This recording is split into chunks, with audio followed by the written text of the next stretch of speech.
দুধ দিয়ে গোসল করে দিচ্ছে, মানে যেটাতে জেলখানা থেকে মনে হয় একটা পাপ মোচন হলো জীবনের সব পাপ মোচন। আমি সংসারটা আমি রান করতেছি, আমার বাবা মা ভাই বোন ভাবি বাস্তি এরা আছে, এদেরকে নিয়ে আমি চলতেছি। আমি চাই আমার জীবনটা নিয়ে আমি এভাবে চলতে, এইভাবে লাইফটা পার করে দিতে চাই আমার বাবা মার মুখে হাসি রেখে। আর কারো ঘৃণার পাত্র হতে চাই না, আমি সবার ভালো পাত্র হতে চাই, সবার দোয়া চাই, আমি আর কিছু চাই না। যেই মামলায় আপনি জামিন দিয়ে বের হয়েছেন, জি, বা কারো উদ্দেশ্যে আপনি কোনো কিছু বলতে?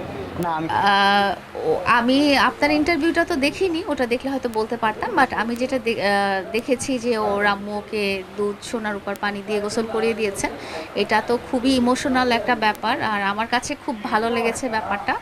কারণ হচ্ছে যে এটা এটা আমাদের মনে হয় দেশীয় একটা কালচার হতে পারে যে যখন আমরা চাই যে তার উপর কোনো বালা মুসিবত বা খারাপ জিনিস যাতে না আসে, সেই জন্যেই দুধ দিয়ে গোসল করানো বা সোনার উপর পানি দিয়ে গোসল করানো, বদনজর না আসে বা খারাপ বালা মুসিবত না আসে সেটা থেকে রক্ষা পাওয়ার জন্য এটা করা হয়।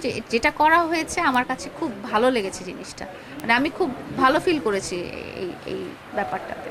আমরা যখন দেখছি যে তার অ্যাডভোকেটের সাথে মামুনের একাধিক টিকটক বা তার সাথে একটা বন্ধুত্বপূর্ণ সম্পর্ক, এই জিনিসগুলা, তাহলে কি তৃতীয় ব্যক্তি সেই অ্যাডভোকেট লিজা? আপনি কি লিজার দিকে কোনো আঙ্গুল তুলছেন? আমি কোনো আঙ্গুলই তুলছি না, কারণ উনি তুলবেন কি?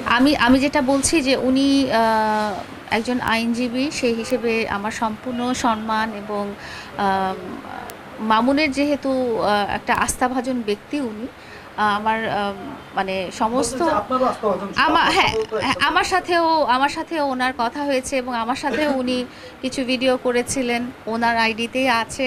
সো আমারও আস্থাভাজন ব্যক্তি উনি, এবং উনি এই কোয়েশ্চেনটার জবাবটা কিন্তু গতকাল রাতে একটা সংবাদ সম্মেলনে উনি বলেছেন যে উনি কোন পরিস্থিতিতে উনি টিকটক করেছেন। আসলে কি আপনাদেরকে এই জিনিসটা বলি, মামুন তো অনেক মোটামুটি সামাজিক যোগাযোগ মাধ্যমে অনেকটাই জনপ্রিয়, এবং ও যেখানেই যায় না কেন সবাই আসে, একটু সেলফি তুলতে আসে, একটু টিকটক করতে আসে। শুধু লিজা আপার কথাই কেন বলছি, এখানে বাইরে গেলে অনেক মেয়েরাই আসে। হয়তো আপনাদের এই